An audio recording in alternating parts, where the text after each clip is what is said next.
Je m'appelle Luc Denis, je suis enseignant en sciences et en éducation par la technologie avec de plus en plus de bonheur depuis 20 ans à peu près à l'Institut de la Vallée-Bailly à Braine-l'Alleud. J'ai toujours été attiré par les sciences, maman prof de sciences et de maths.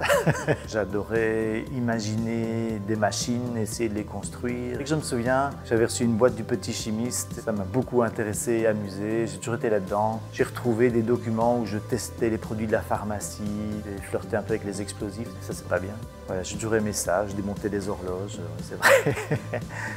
À l'école primaire, les cours de maths et de sciences ne m'ont pas particulièrement marqué.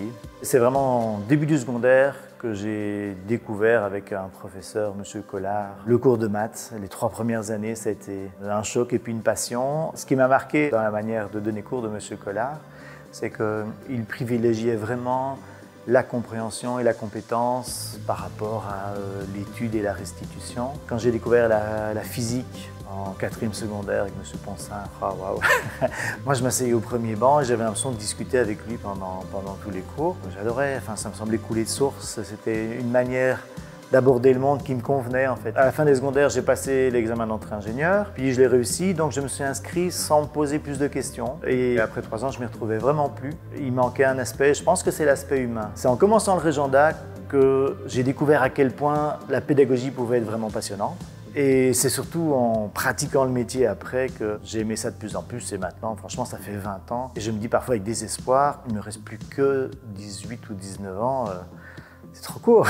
Je ne vais jamais savoir faire tout ce que j'ai envie de faire avant la retraite. Quand j'ai commencé à enseigner, je me suis dit que j'allais faire ça pendant 10 ans. Et effectivement, les maths, après une dizaine d'années, ça commençait à m'amuser moins. Et donc, j'ai décidé d'arrêter les maths, de donner des sciences et de la techno. Et là, ça fait maintenant 20 ans et j'ai l'impression d'avoir encore tellement tout à construire et tellement de choses à inventer que franchement, ça me plaît et j'adore ça de plus en plus. Je me suis rendu compte à quel point les élèves, dans un cours classique magistral, mais sont passif. Quand un professeur a l'impression d'avoir expliqué plein de choses et posé plein de questions, il a posé 20 questions en 50 minutes, la plupart des élèves n'ont même pas répondu à une seule question. Et donc là, je me suis dit, il faut absolument que les élèves soient actifs. Et puis, d'année en année, j'ai continué cette réflexion et dire comment est-ce que je peux faire pour qu'ils soient actifs. Maintenant, j'en suis à des activités en sciences où ils travaillent quasiment exclusivement par groupe. Et l'objectif, c'est que tout le monde ait fait l'exercice à la fin. S'il y en a un qui comprend plus vite, il explique aux autres, mais je veux que tout le monde ait pu compléter l'exercice. Et ça marche vraiment pas mal. Ce qui est super avec le cours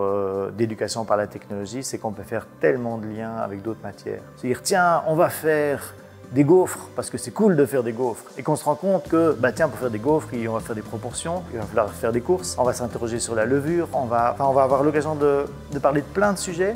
Finalement, ça va être beaucoup plus riche qu'une activité juste pédagogique. Et en plus, c'est chouette, on fait des gaufres. Et puis, on peut les vendre pour soutenir un projet par ailleurs. On arrive à être plus complet, plus vivant, ça marque les élèves.